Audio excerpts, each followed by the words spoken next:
Online থেকে আমি আবারও ড্রেস অর্ডার করেছি। আমার মতো অনেকেই অনলাইন থেকে অনেক কিছু অর্ডার করেন।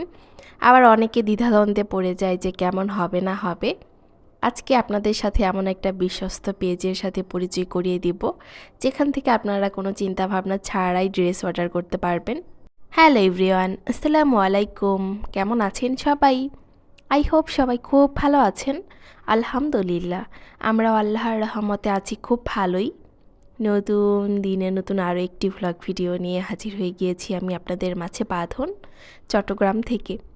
আজকের ভিডিওটা টুকটাক গোছানো দিয়েই শুরু করেছি। এই বক্সটাতে আমি ছোটোখাটো যে প্যাকেটগুলো থাকে সব কিছু গুছিয়ে রেখে দিই। মশলার প্যাকেটই হোক আর যে প্যাকেটই হোক, ছোট ছোট প্যাকেটগুলো এভাবে ফেলে রাখলে দেখতে ভালো লাগে না, আবার যখন প্রয়োজন হয় তখন অনেক খুঁজতে হয়, সহজে খুঁজে পাওয়া যায় না। কিন্তু এভাবে যে কোনো বক্সে উঠিয়ে রাখলে সহজে খুঁজেও পাওয়া যায়, আবার দেখতেও ভালো লাগে। এই রোজার সময় সকালগুলো একটু অন্যভাবে শুরু হয়। এমনি সকালে দেখা যায় কি যে নাস্তা করা দিয়ে শুরু করি বা নাস্তা বানানো দিয়ে শুরু করি, কিন্তু এই রোজার সময় সকালটা কোনো নাস্তা বানানো না বা নাস্তা করা দিয়ে শুরু হয় না, একটু ভিন্নভাবে ভিন্ন ভিন্ন কাজ দিয়ে শুরু হয়। এই তো এদিকে আমার মেয়ের জন্য নানা বাজারগুলো গুছিয়ে নিচ্ছিলাম। এইদিকে আদি তার জন্য কিছু নুডলস এনেছিল, মূলত তারই এখন লাগে, কারণ রোজার সময় তো আমাদের ওইভাবে খাওয়া হয় না, একদমই খাওয়া হয় না বলা যায়। আর আমাদের রোজার যে বাজার সেটা রোজার আগেই করা হয়েছিল, মানে রোজার শুরুতে। ওরকম কোনো বাজার এখন আর লাগবে না, তাই শুধু নুডলসই কিনে এনেছে, বলে দিয়েছিলাম নুডলস আনার জন্য। নুডলস এনেছে আর এক প্যাকেট চালের গুঁড়ো এনেছে, শুকনো চালের গুঁড়ো যেটা সেইটা। এই রোজার সময় শুকনো চালের গুঁড়োটাও আমার এবার বেশি লাগছে, কারণ বাড়ি থেকে আসার সময় এবার কোনো কিছুই নিয়ে আসিনি। এমনিতে তো চালের গুঁড়া একটু একটু নিয়ে আসি, এই কারণে কিনতে হয় না। এবার না নিয়ে আসার কারণে কিনতে হচ্ছে, কারণ বেগুনিতে দেওয়া লাগে, আবার ডালের বড়া করলে দেওয়া লাগে, এই কারণে টুকটাক লাগছে। এক প্যাকেট এনেছিলাম, শেষ, আরেক প্যাকেট আনা হয়েছে। এদিকে আবার কিছু আলু এনেছিল, এই আলুগুলো এখন ভালোই পাওয়া যাচ্ছে, আমার দেখে ভালোই লাগে, কারণ এই আলুগুলো আমার কাছে অনেক ভালো লাগে। এমনি যে বড় বড় আলুগুলা হয় ওগুলো আমার কাছে বেশি একটা ভালো লাগে না, প্যাচপ্যাচে হয়ে যায়, কিন্তু এই আলুগুলা সব কিছুতেই ভালো লাগে। এই আলুগুলো এনেছিল, সাথে কিছু রসুন এনেছিল। আমি যেহেতু সবগুলো রসুন ব্লেন্ড করেছি, এমনি বাগারে দেওয়ার জন্য এরকম কোনো রসুন নেই, তাই বলেছিলাম যে অল্প কিছু রসুন আনার জন্য। অল্প কিছু রসুন এনেছিল আর আলু এনেছিল। আর এই তো আমার সেই অনলাইন থেকে আনা ড্রেস, আর এই পেজ থেকে আমি অর্ডার করেছি। এটা সবারই, প্রায় সবারই অনেক পরিচিত একটা পেজ, স্টাইলিক পেজের নাম। আর যারা এই পেজটাতে এখনও ভিজিট করেননি তারা ভিজিট করে আসতে পারেন। আমি এই পেজ থেকে অনেক কিছু অর্ডার করেছি, মানে অনেক ড্রেসই অর্ডার করেছি। শুধু আমি না, আমার ছোট বোন থেকে শুরু করে আমার বোন, ভাগ্নি, মানে আমাদের পরিচিত যারা আছে, মানে আমার আত্মীয় স্বজন, অনেকেই এই পেজ থেকে নিয়ে থাকে। গতবার আমার বোন অর্ডার করেছিল, সেটা আপনাদের সাথে শেয়ার করেছিলাম। এবার আমি অর্ডার করলাম। আমার যেহেতু ঈদের শপিং শেষ, মানে মার্কেট থেকে ঈদের শপিংটা করেছি, কিন্তু এই ড্রেসটা আমার ভালোই লেগেছে। এই ড্রেসটা ভালো লাগার একটাই কারণ, আমি এরকম ভিসকস সিল্কের মধ্যে একটা ড্রেস এই পেজ থেকে নিয়ে পরেছি। ড্রেসটার নাম ছিল বাসন্তিকা, মানে বাসন্তী কালারের, হয়তো বা অনেকে দেখেছেন বা অনেকে কিনেওছেন। ড্রেসটা পরে আমার কাছে অনেক আরাম লেগেছে, মানে গরমের সময় হিজাবের সাথে ক্যারি করতে অনেকটাই আরামদায়ক। এই কারণে ভাবলাম যেহেতু গরমকাল চলে এসেছে আরেকটা নিয়ে দেখি। এখন যেহেতু ঈদের সময় সব পার্টি ড্রেসের হচ্ছে লাইভ করে থাকে, একদমই লাইভে ঢুকলে শুধু পার্টি ড্রেস, এরকম সুতি বা নর্মাল থ্রি পিসের লাইভ খুবই কম হয়। হুট করে এই ড্রেসটা আমার চোখে পড়লো, অনেক দিন পর আসলে এই ভিসকস সিল্কের একটা লাইভ পেয়েছিলাম, তাই সাথে সাথে দেখি অর্ডার করে ফেলেছি।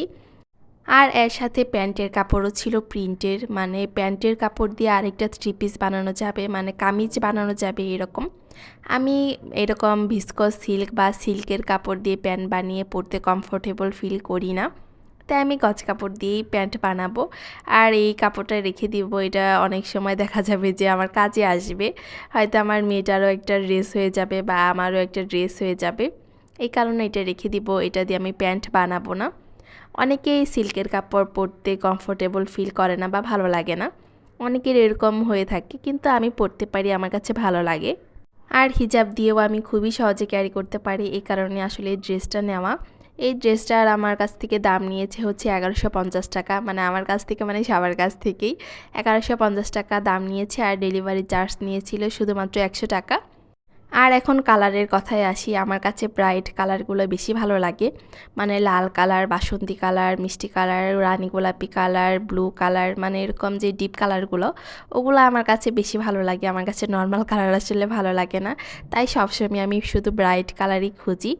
এবার ঈদে যখন জামা কিনতে গিয়েছি, মানে ড্রেস কিনতে গিয়েছি, তখন আমার একটা লাল কালার খুবই পছন্দ হয়েছিল, কিন্তু একটু সমস্যা থাকার কারণে লাল কালারটা নেওয়া হয়নি, অন্য একটা কালার নিয়েছি। তাই এই ড্রেসটা দেখার সাথে সাথে আমি অর্ডার করে দিয়েছি। এর আগে নিয়েছিলাম হচ্ছে বাসন্তী কালার, একদম টকটকে বাসন্তী কালার। আর এবার নিলাম হচ্ছে রেড কালার। এটা একদম লাল টুকটুকে তা না, এটা হচ্ছে মেরুন কালার, মানে লাল খয়েরির মধ্যে একটা কালার। হয়তো বা ক্যামেরাতে এরকমভাবে বোঝা যায় না। এই পেজটা কিন্তু খুবই পপুলার একটি পেজ, মানে এই পেজের কথা অনেকেই শুনেছেন বা অনেকেই এই পেজ থেকে ড্রেসও অর্ডার করেন। যারা এখন ওই পেজটা ভিজিট করেননি তারা একবার ভিজিট করে আসতে পারেন। আপনারা ড্রেস দেখে বা ড্রেসের দাম শুনে কখনোই হতাশ হবেন না। এইদিকে আমি রান্না করতে চলে এসেছি। আজকে একটু ডিমের চপ বানাবো, আলুর চপ বানাবো, মানে আমি হচ্ছে 2 বাসায় আজকে ইফতারি দিব, ভাবিদের বাসায় ইফতারি দিব, এই কারণে টুকটাক কিছু আয়োজন করছি। আর যেহেতু আমার ভিডিও করার এরকম সময় নেই, আমি হাতে ধরে ভিডিও করছি একটু একটু ক্লিপ দেখানোর জন্য, আসলে যে আজকে আমি ইফতারিতে কি করছি, মানে সবার সাথে শেয়ার করার জন্য। এই তো।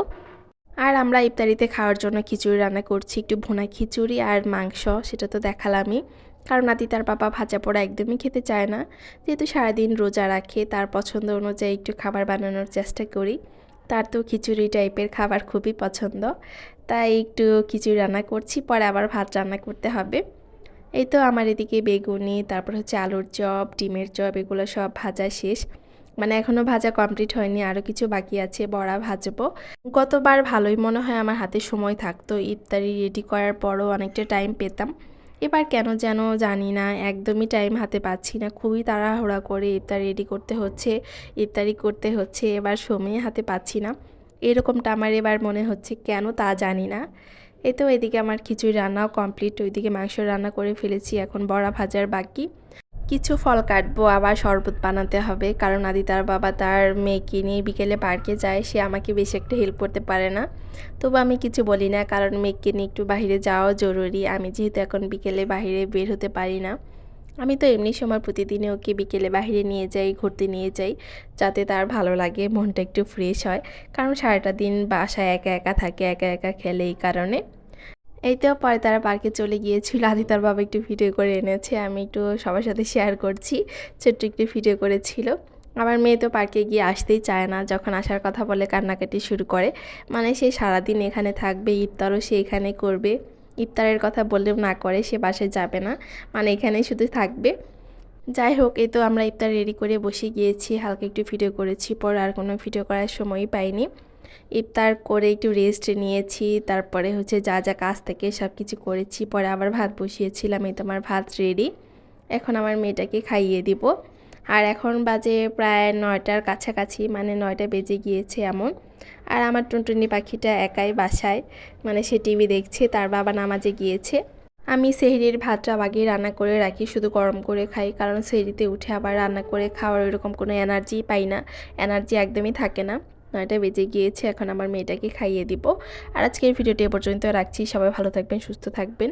পরবর্তী ভিডিও দেখার জন্য আগে থেকে সবাইকে আমন্ত্রণ জানিয়ে রাখছি। আল্লাহ হাফেজ সবাইকে।